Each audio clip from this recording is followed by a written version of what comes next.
Wadimor, tentu sarung kita. Sesaat lagi Anda akan menyaksikan Dua Sisi dipersembahkan oleh Wadimor, tentu sarung kita.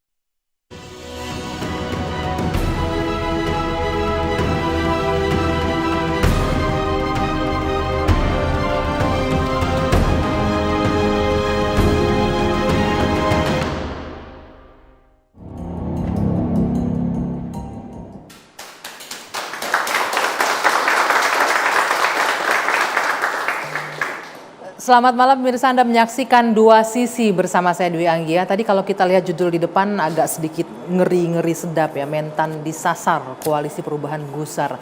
Nah ini memang jadi perbincangan beberapa hari terakhir. Kalau kita hitung dalam waktu 5 bulan, kita masih ingat bagaimana hebohnya ketika Menkominfo Joni Plate pada bulan Mei lalu ditetapkan sebagai tersangka, dan sekarang beberapa hari terakhir lagi kader Partai Nasdem yang juga menteri yang masih duduk aktif sebagai menteri di Kabinet Indonesia Maju juga diduga ditetapkan sebagai tersangka dalam dugaan kasus korupsi yang terjadi di lingkungan Kementerian Pertanian.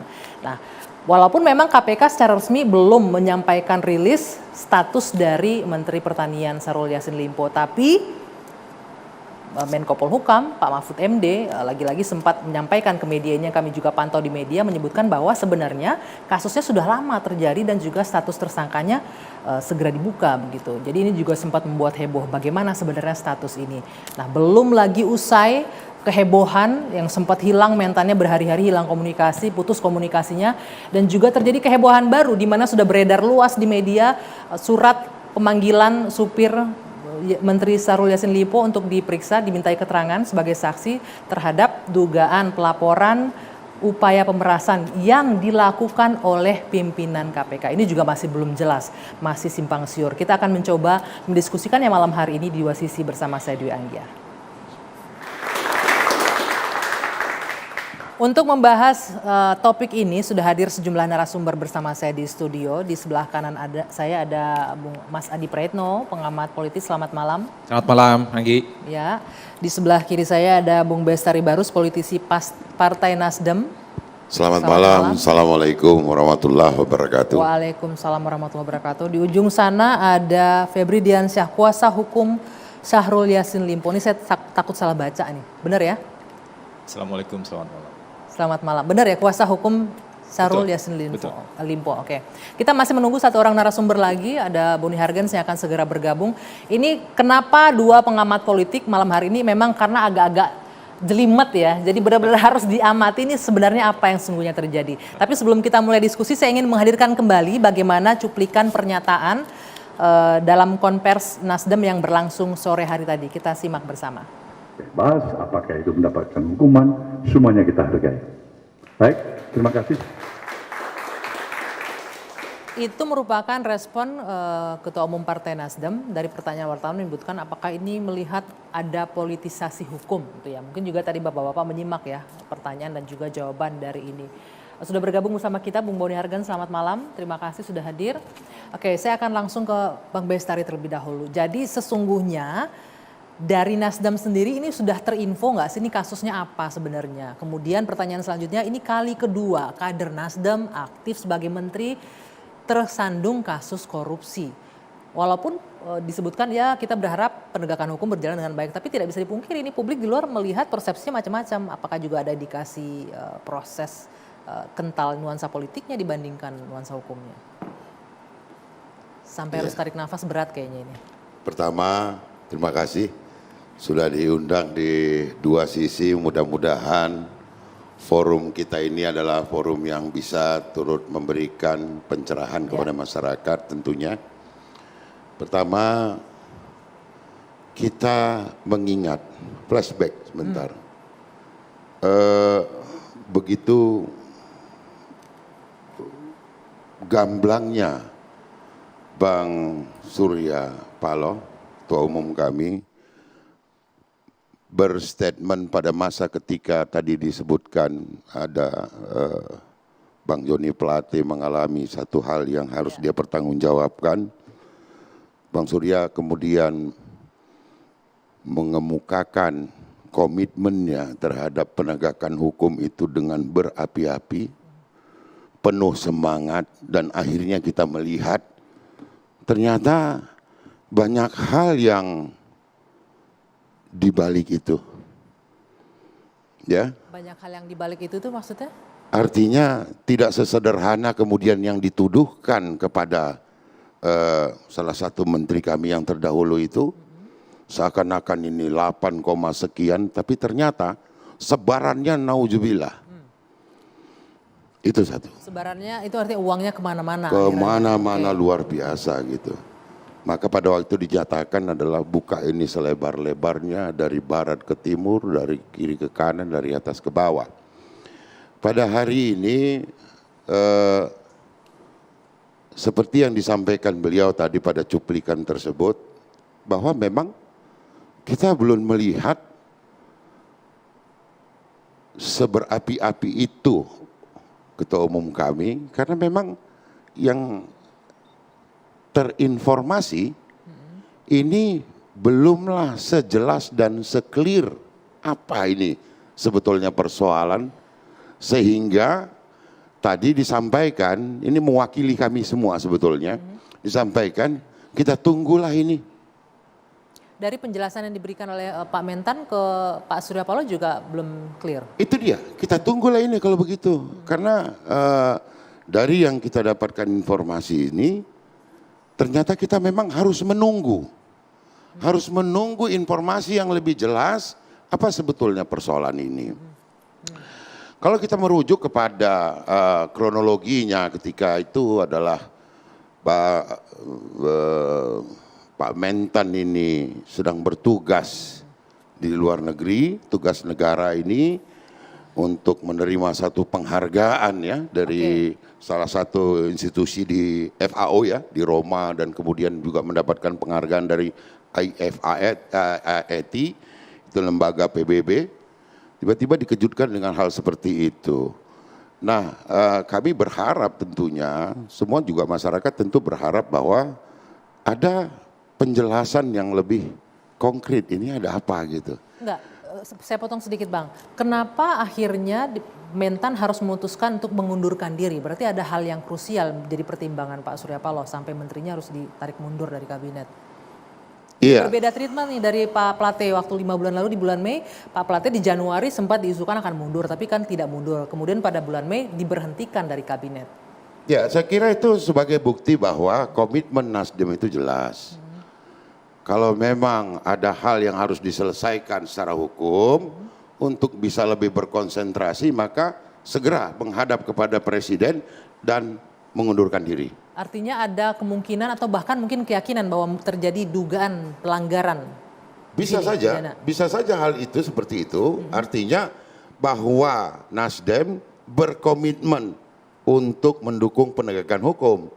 Maka ketika sudah seperti ini, wajiblah bagi kami untuk memberikan ruang yang lebih luas kepada kakak Syahrul Yassin Limpo untuk berkonsentrasi.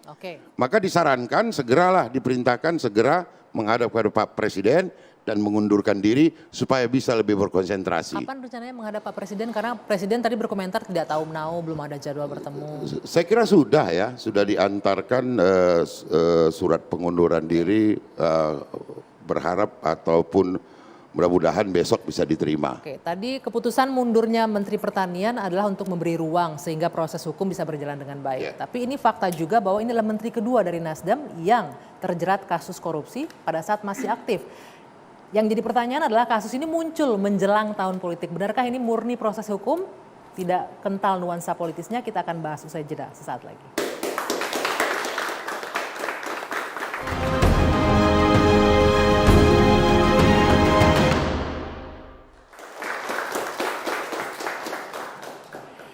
Dalam 1 tahun rentang waktu 5 bulan, 2 menteri Nasdem langsung dicokok atau terbentur dugaan kasus korupsi oleh KPK, dan menjelang tahun politik pula munculnya kasus ini.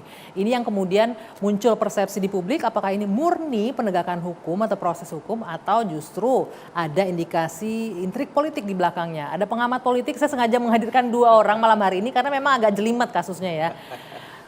kasusnya belum kelar, kemudian ada laporan dugaan pemerasan terhadap pimpinan KPK. Ini lebih seru lagi, nanti akan kita bahas juga. Tapi kalau Anda melihat ini murni penegakan hukum atau ya jelang tahun politik ini biasalah terjadi dalam percaturan dunia politik? Ya saya setuju Anggi bahwa persoalan ini cukup rumit dan very complicated. Seakan-akan memang ada campur aduk antara hukum dan politik. Ya. Minimal itu kita tangkap dari pembicaraan publik, pembicaraan media dan pembicaraan netizen sampai hari ini. Bahwa seakan-akan segala sesuatu yang terjadi di negara ini ada unsur politiknya. Itu tidak bisa dibantah. Tapi saya ingin mengajak kepada publik bahwa sekalipun ini tahun politik gitu ya, bahwa ada fenomena korupsi yang memang terjadi di depan mata. Dulu Pak Joni Plate misalnya sebelum ditetapkan sebagai tersangka, ini seakan-akan ada upaya untuk mendistorsi gerakan politik Anies Baswedan dan Nasdem. Tapi kan fakta hukum kemudian menunjukkan ada kerugian negara yang cukup luar biasa, 8,3 triliun dan sudah disebutkan oleh Bang Bestari tadi mengalir sampai jauh dan kemana-mana. Itu efeknya. Korupsi terjadi itu Betul. masih barangkali juga mungkin nggak ada partai-partai lain juga, tapi tebang pilih dalam pelaksanaan. Nah, yang kita atau tunggu pemilihan adalah saja. bagaimana KPK ini juga menelusuri aliran-aliran dana itu, jangan hanya fokus dan selesai pada satu orang. Jadi pengakuan-pengakuan saksi di persidangan itu juga harus ditelusuri. Kan sudah terang benderang siapa yang menerima, berapa jumlahnya dan seterusnya dan seterusnya. Beberapa bulan lalu Joni Plate, kemudian ketika Amin muncul, Anies Muhaimin, ada Caimin dipanggil oleh Betul, KPK. betul. Kemudian sekarang Menteri Pertaniannya. Jadi masih beranggapan ini murni proses hukum? Nah itu yang kemudian membuat perdebatan-perdebatan politik ada unsur politisnya di situ. Tapi yang saya coba untuk cari apa sebenarnya unsur politisnya. Apakah ini akan menyurutkan langkah politik partai pendukungnya Amin untuk mundur? Rasa-rasanya tidak. Kalau mendengar pernyataan statementnya Surya Paloh, kemudian PKB dan PKS, mereka terus menyatakan iman politiknya tidak akan berubah hingga mendaftarkan diri ke KPU. Apakah persoalan hukum yang kemudian dianggap politis ini akan merusak kredibilitas Amin? Rasa-rasanya tidak. Karena Dari Anda melihat publik nggak akan terpengaruh? tidak akan terpengaruh karena bagi saya ini dua hal yang berbeda. Ketika Pak Joni Plate ataupun ketika Muhaimin dipanggil oleh KPK ataupun yang terbaru soal Pak Yassin Limpo, ini nggak ada kaitannya dengan pencalonan Amin dalam konteks elektabilitas. Secara langsung elektabilitas mungkin enggak, tapi upaya untuk menjegal agar ini maju terus sampai pendaftaran di Oktober ini? Kalau menjegal kan kuncinya di PKB, kemudian di Nasdem dan ada di PKS. Ketua umum partai ini yang sebenarnya tanda tangannya dibutuhkan oleh KPU sebagai barang sah bahwa mereka ini adalah pasangan capres yang Artinya definitif. kalau sebatas kader-kader yang digoyang nggak akan ngaruh? Enggak soal, karena ini tidak terjadi pada pimpinan ketua umum partai. Ini kan cuma menteri yang dulu diasumsikan sebagai upaya supaya Nasdem ini tidak terus ngotot untuk mengusung Anies. Tapi nyata-nyatanya ketika ada kader-kader Nasdem berurusan dengan KPK, sepanjang itu juga kalau kita mendengar pernyataan Pak Surya Paloh, mereka tetap tegak lurus bahwa Amin itu adalah harga mati untuk maju sebagai kandidat capres 2024. Yang ditunggu oleh orang itu adalah apakah ini merusak kredibilitas Amin, elektabilitasnya turun. Saya melihat bukan karena itu. Kalaupun toh ada survei-survei yang belakangan memunculkan Amin itu turun elektabilitasnya, bukan karena faktor sejumlah elit partai korupsi, tapi ini murni persoalan kerja politis.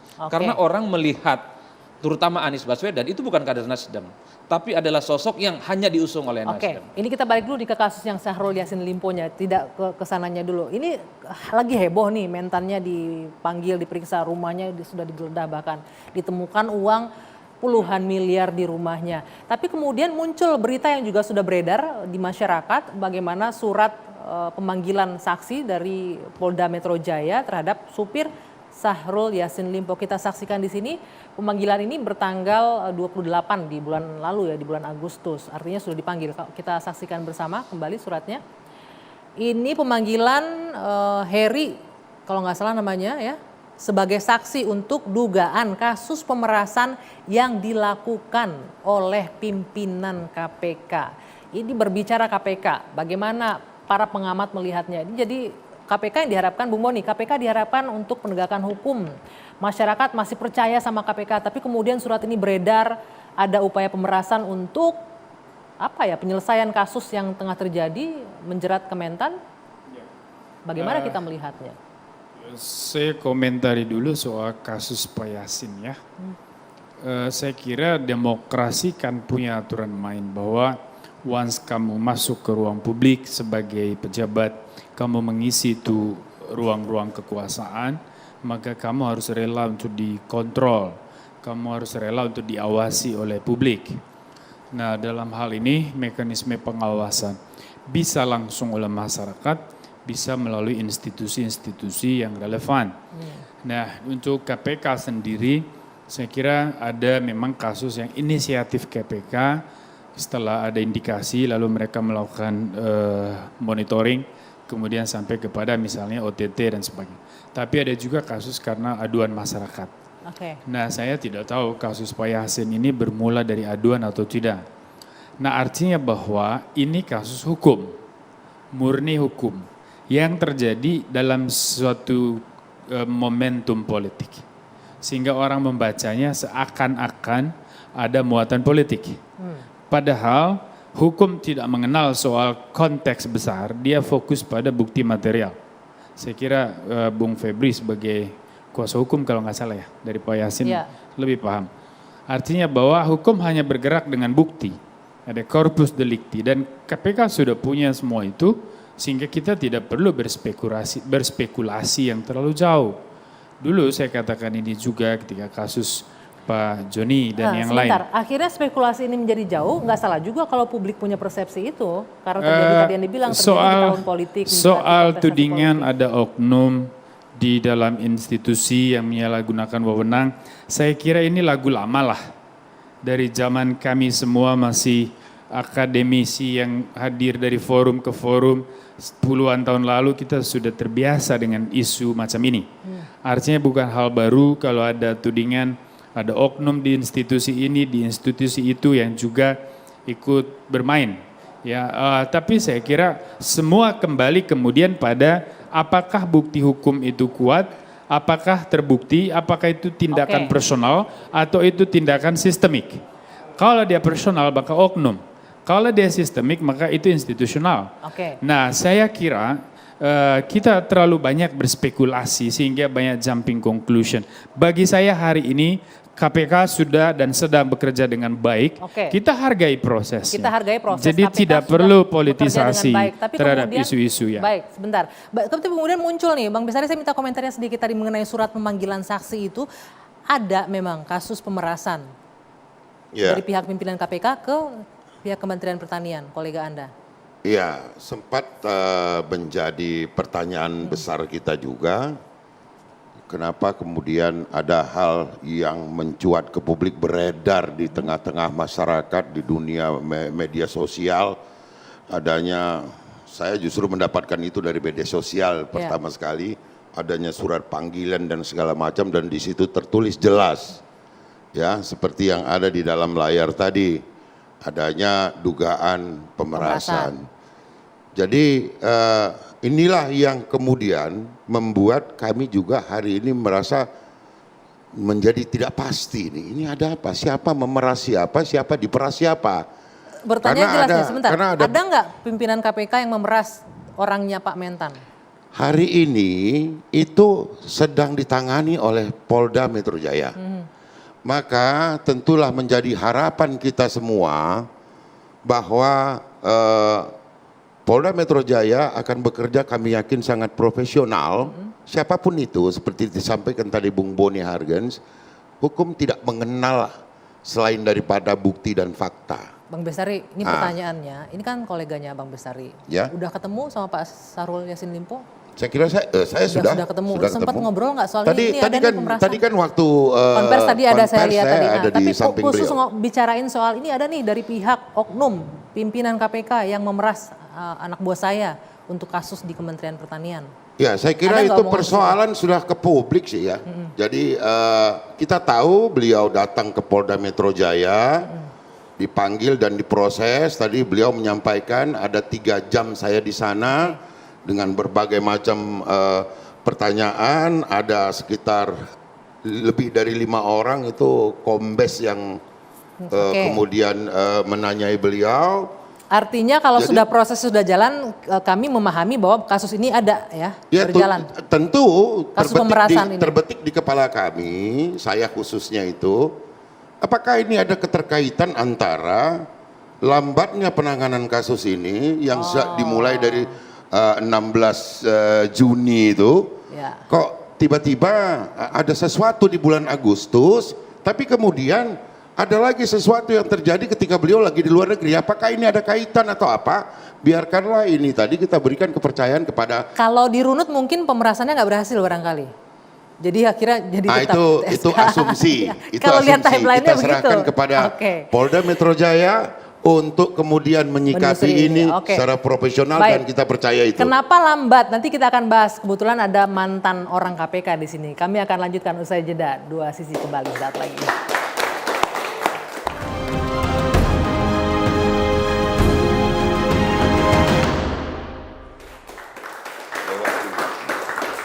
Kita lanjutkan Dua Sisi. Baik, Bung Febri tadi agak tergantung sedikit. Mungkin sebagai, ini saya agak bingung nih. Harus memposisikan dua nih. Sebagai mantan orang yang pernah ada di KPK, sebagai jubir KPK. Dan sekarang sebagai kuasa hukumnya Syahrul Yassin Limpo. Pertanyaan pertama, sebagai mantan jubir dulu nih, sebagai orang di internal KPK. Apa sih yang membuat kasus ini berjalan lama nih? Kan kasusnya udah lama. Kemudian ada peristiwa pemanggilan saksi terlapor di Polda Metro Jaya. Nggak lama penggeledahan di kediaman Menteri Pertanian.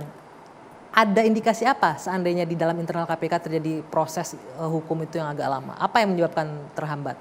Buktinya nggak cukup atau apa?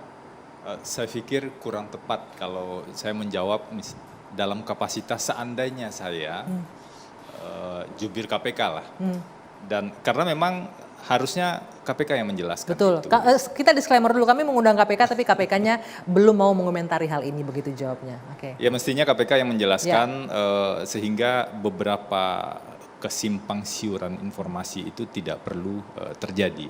Ini menurut pandangan saya. Kita juga dengar kemarin kan ada seolah-olah pengumuman status hukum itu bukan dilakukan oleh KPK, tetapi oleh pihak lain yang juga berada di dalam eksekutif. Gitu kan. Sehingga banyak pihak melihatnya apakah ini betul-betul persoalan hukum. Perdebatan itu kan kita simak sehari-hari sebenarnya. Nah saya tidak ingin mengambil porsi para pengamat politik, tapi ada satu hal penting saya pikir yang perlu kita ketahui. Dalam penegakan hukum ini adalah sebuah senjata yang sangat kuat. Sebagai senjata yang sangat kuat, apalagi pemberantasan korupsi. Sebagai senjata yang sangat kuat, dia bisa digunakan dengan baik untuk menghancurkan yang buruk, begitu ya. Oke, menghancurkan yang buruk, bukan menghancurkan lawan politik misalnya begitu ya, enggak ya? Tapi kalau itu berada di tangan orang-orang yang tidak baik, itu bisa potensial disalahgunakan sedemikian rupa. Oke. Bagaimana memastikan agar senjata yang sangat kuat ini kemudian digunakan betul-betul murni secara hukum? Bagi kami, bagi saya dan tim kuasa hukum Pak Syahrul Yassin Limpo akan fokus pada substansi hukumnya saja. Oke, kalau dengan gitu tetap kita menghargai kerja teman-teman di KPK tentu saja ya. Bu Febri, kita bicara substansi hukumnya, walaupun memang nggak bisa dibuka semuanya malam hari ini, tapi dari klien Anda sampaikan ke Anda, sejauh mana sih sebenarnya keterlibatannya di kasus yang dialamatkan ke kementerian yang dipimpinnya?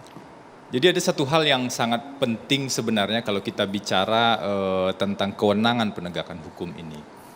Jika seseorang dituduh melakukan sesuatu, apapun statusnya ya, jika seseorang dituduh melakukan sesuatu, ia punya hak untuk tahu apa sebenarnya tuduhan terhadap saya. Oke. Itu prinsip paling dasar. Kalau dalam konteks ini Pak Yassin tahu, Pak Syahrul Yassin tahu. Saya ingin, kan status hukumnya belum diumumkan secara resmi oleh KPK. Saya tidak ingin juga Tapi mendahului. Pak Mahfud sudah ngomong di media masalahnya mengenai status hukumnya itu, kan agak bingung kita juga jadinya. Saya juga bingung saat mendengar itu. Tapi poin utama saya adalah kalau kita bicara tentang misalnya hak tadi, gitu kan, harusnya itu berasal secara resmi dari institusi yang menangani. Kalau ditangani oleh KPK, kalau ditangani oleh polisi, itu polisi yang menyampaikan itu. Dan yang juga penting adalah diberikan hak dan ruang untuk membuat pembelaan sekuat-kuatnya. Karena kalau kita mau menguji sebuah kebenaran, dia harus diuji dari sebelah kiri dan diuji dari sebelah kanan. Tidak boleh ada otoritas yang punya power lebih besar untuk bisa seolah-olah membenarkan itu. Pertanyaannya untuk mengklarifikasi berita yang beredar di media mengenai temuan uang 30 miliar di kediaman klien Anda, penjelasannya apa? Sudah sempat diceritakan nggak sebagai kuasa hukumnya?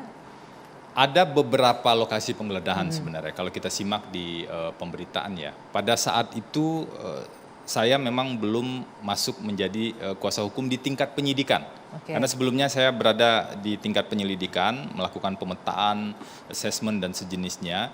Tapi apapun yang ditemukan dalam proses penggeledahan itu nanti tugas penyidik untuk mereview lebih jauh. Dia akan lihat, bahkan wajib untuk melihat. Kalau ada dokumen dia akan lihat ini relevan nggak dengan perkara. Kalau relevan dia tindak lanjuti. Dia temukan uang, dia temukan mobil misalnya, atau ditemukan yang lain, harus dilihat apakah uang ini bersumber dari mana, diberikan oleh siapa, itu harus detail satu persatu, ditelusuri lebih jauh. Nah, tadi Anda sudah menyinggung dokumen, saya jadi ingat, saya sempat baca di media bahkan ada dugaan dokumen yang terkaitan dengan kasus dihancurkan atau dimusnahkan. Benar nggak itu? KPK yang mengumumkan itu. Jadi pertanyaan itu sebaiknya kita tanyakan pada KPK. Tapi sebagai klien, sebagai pengacaranya, sempat menyinggung soal itu nggak? Pengakuannya kalau seperti komunikasi kami sejak awal ya dalam proses penyelidikan, komunikasi dengan Pak Syahrul Yassin Limpo, bahkan kemarin setelah baru kembali dari luar negeri, itu masih ditegaskan oleh beliau. Saya akan hadapi ini, saya akan kooperatif dengan proses hukum. Itu pilihan yang sebenarnya adalah pilihan untuk kalau proses hukum ini berjalan saya akan hadapi, tapi berikan posisi yang fair dan seimbang untuk bisa meletakkan persoalan ini betul-betul secara material dalam kacamata hukum. Oke, nah untuk kasus yang ini, kemudian ada kasus lagi nih pemanggilan saksi. Tadi Pak Syahrul Yassin Limpo mendatangi Polda memberikan keterangan terkait apa? Anda mengetahui sampai sejauh itu? Tim saya kebetulan ini memang fokus pada proses penyidikan yang sedang berjalan di Komisi Pemberantasan Korupsi. Tapi kita melihatlah di pemberitaan media itu sangat jelas sekali peristiwa, misalnya Pak Syahrul datang ke Polda memberikan keterangan sebagai saksi. Kalau saya baca di pemberitaan media, itu artinya apa? Proses sedang berjalan di Polda. Kalau kita bicara proses hukum, berarti ada 2 proses hukum yang sedang berjalan saat ini. Dan itu tentu harus tetap dikawal dan dijadikan concern bersama. Proses yang berjalan di KPK satu hal, publik sudah mengawalnya. Dan tinggal kita betul-betul memisahkannya dari kepentingan politik yang ingin, kalau ada ya, memanfaatkan situasi-situasi seperti ini. Oke, berbicara politik. Tadi Anda bilang kalau ada yang ingin memanfaatkan situasi, ini pengamat politik yang harus jawabnya. Kalau kita lihat, ini nggak bisa dihindari kan, tidak terhindarkan. Kalau bicara politik, ini pengamat yang lebih tahu nih biasanya. Apa kira-kira motifnya kalau memang ada motif politiknya dalam kasus ini? Iya, Dwi, saya kira begitu setiap kasus hukum diseret ke ranah politik, tidak akan ada ujungnya. Teori konspirasi akan laris di situ, spekulasi-spekulasi akan liar. Saya kira itu juga akan merusak proses hukum, mengaburi fakta, terutama persepsi publik lah. Karena kalaupun penegakan hukum berdasarkan fakta, persepsi publik juga berkaitan dengan dukungan publik, dan itu sangat berpengaruh terhadap penegakan hukum. Jadi kalaupun penegakannya berjalan dengan baik, kalau persepsi publik terhadap penegak hukum kurang bagus, negara tidak stabil. Ya kalau sekarang nah, artinya wajar kan, bahwa sekarang wajar dong kalau persepsi publik terhadap penegak tapi hukum semua juga itu bagus. prasangka, Dwi. Enggak. Apalagi dengan adanya kasus pemerasan, dugaan pemerasan. Saya belum, jadi saya kan belum melihat sangka. ada bukti empirik soal pemerasan. Artinya kalaupun itu ada pelaporan kan masih proses. Betul. Proses Tapi mencari saksi-saksi kebenaran. sudah diperiksa Kita dalam tidak konteks akan ini. pernah bisa menyimpulkan bahwa itu ada kasus pemerasan sebelum ada keputusan hukum tetapnya. Nah, saya tetap berasumsi bahwa kembali kepada kasus Pak Yassin, ini murni kasus legal, jadi tidak berada di luar ranah itu. Oke, Anda juga Kalau mau ditafsir di luar ranah itu, artinya kita mau melemahkan substansi hukum dari kasus ini dan ingin supaya mendulang simpati publik dengan menuding ada institusi yang tidak fair. Saya kira ini akan merusak suasana proses politik kita dan proses hukum kita di tahun politik ini. Boleh nanti ditanggapi, tapi Demikian. kita jeda dulu Bang Bestari. Sebentar, saya kasih waktu nanti usai jeda saat lagi di Dua Sisi.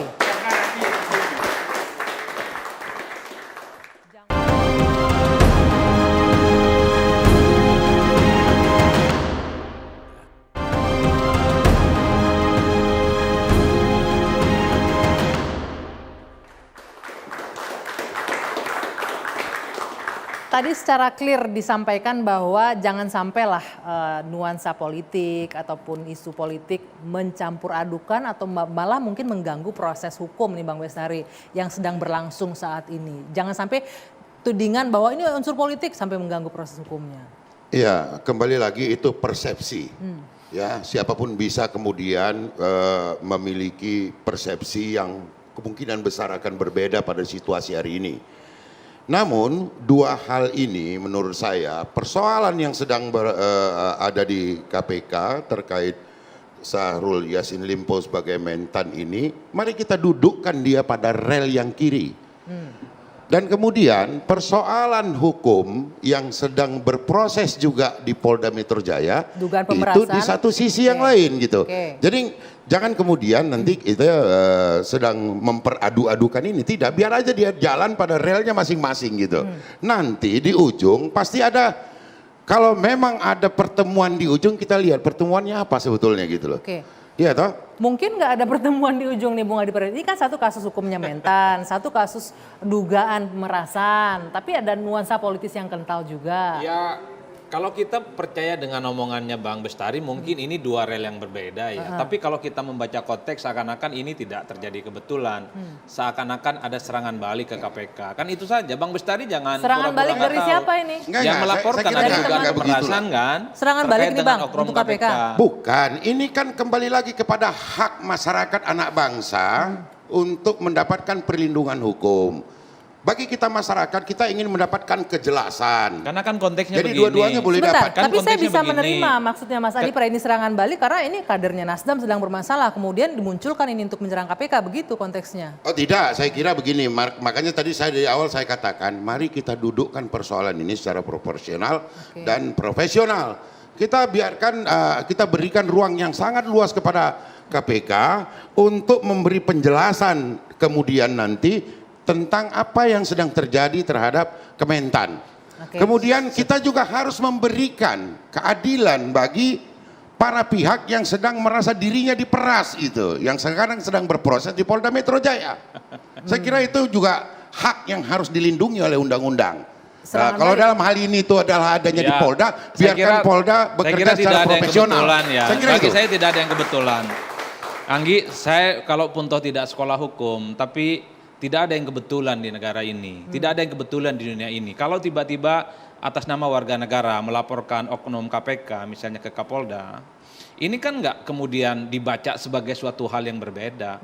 Satu sisi kita lihatlah sehari dua hari ini bagaimana KPK itu sedang menyelidiki ya, ada unsur korupsi misalnya di Kementan, tapi pada saat yang bersamaan KPK juga dilaporkan ke Kapolda. Ini pertalian yang sebenarnya bagi saya ada ujungnya. Tinggal lihat siapa yang saya kira menang, biarkan gitu. biarkan mekanisme berjalan.